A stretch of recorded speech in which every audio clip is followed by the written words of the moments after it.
പരാതി പിന്നെ രാജി. Kulanada group hospital പ്രതിസന്ധിയിലേക്ക്.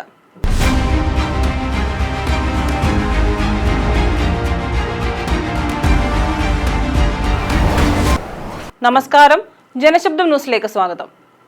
DCCക്ക് പുല്ലുവില. പ്രസിഡന്റിന്റെ നിർദ്ദേശം 2 പ്രാവശ്യം ലംഘിച്ചു. സഹകരണ നിയമവും അട്ടിമറിച്ചു. കോൺഗ്രസുകാരനായ ഡയറക്ടർ ബോർഡ് അംഗത്തിനെതിരെ സർക്കാരിന് DCC സെക്രട്ടറിയുടെ പരാതി. വെട്ടിലായ ഡയറക്ടർ ബോർഡ് അംഗം രാജിവെച്ചു. നഷ്ടത്തിൽ ഏന്തി വലിഞ്ഞോടുന്ന കുളനട ഗ്രൂപ്പ് ഹോസ്പിറ്റൽ തകർച്ചയിലേക്കെന്ന് സൂചന. പത്തനംതിട്ട ജില്ലയിൽ സഹകരണ മേഖലയിൽ ആദ്യമായി ആരംഭിച്ച ആശുപത്രിയാണ് കുളനട ഗ്രൂപ്പ് ഹോസ്പിറ്റൽ. 4000 അംഗങ്ങൾ ഇവിടെയുണ്ട്. 3 ഡോക്ടർമാരുൾപ്പെടെ 17 ജീവനക്കാരുണ്ട്. നഗര നടുവിലെ 20 സെന്റ് ഭൂമിയിൽ 3 നില കെട്ടിടം ഉൾപ്പെടെ സ്വന്തമായുണ്ട്.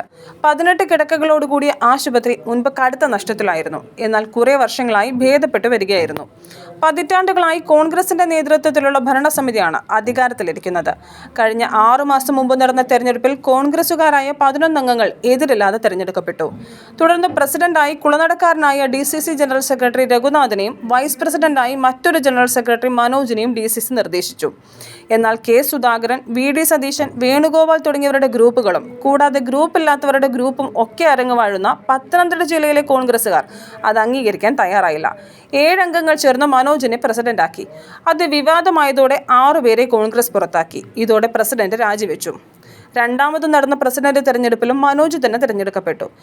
ഈ 7 അംഗ ഡയറക്ടർ ബോർഡിലെ ഒരംഗം B. ഹരികുമാർ പത്തനംതിട്ട കാർഷിക വികസന ബാങ്ക് ജീവനക്കാരനാണ്. ഇദ്ദേഹത്തിന് മത്സരിക്കണമെങ്കിൽ സഹകരണ വകുപ്പ് അനുമതി വേണം. അതില്ലാതെയാണ് മത്സരിച്ചതെന്നറിയാവുന്ന നേതാവ് തന്നെ പരാതി നൽകി. ഏപ്രിൽ 4 ഹിയറിംഗിന് വിളിച്ച ഹരികുമാർ അതിന് കാത്തു നിൽക്കാതെ രാജിവെക്കുകയായിരുന്നു. എന്നാൽ സർക്കാർ അനുമതിയില്ലാതെ മത്സരിച്ച ഹരികുമാറിൽ നിന്നും ആശുപത്രിയിൽ നിന്ന് വാങ്ങിയ എന്തെങ്കിലും ആനുകൂല്യങ്ങളുണ്ടെങ്കിൽ തിരിച്ചുപിടിക്കണമെന്നും മത്സരിച്ചതിന് നിയമ നടപടികൾ സ്വീകരിക്കണമെന്നും ആവശ്യപ്പെട്ട് പുതിയ കേസ് നൽകാനുള്ള തയ്യാറെടുപ്പിലാണ് മറുപക്ഷം. ഇത് കോൺഗ്രസ് പ്രവർത്തകർ തെരുവിൽ ഏറ്റുമുട്ടുന്നതിനും ആശുപത്രി തകരുന്ന അവസ്ഥയുമാണ് സൃഷ്ടിച്ചിരിക്കുന്നത്. News bureau, Kozhencherry.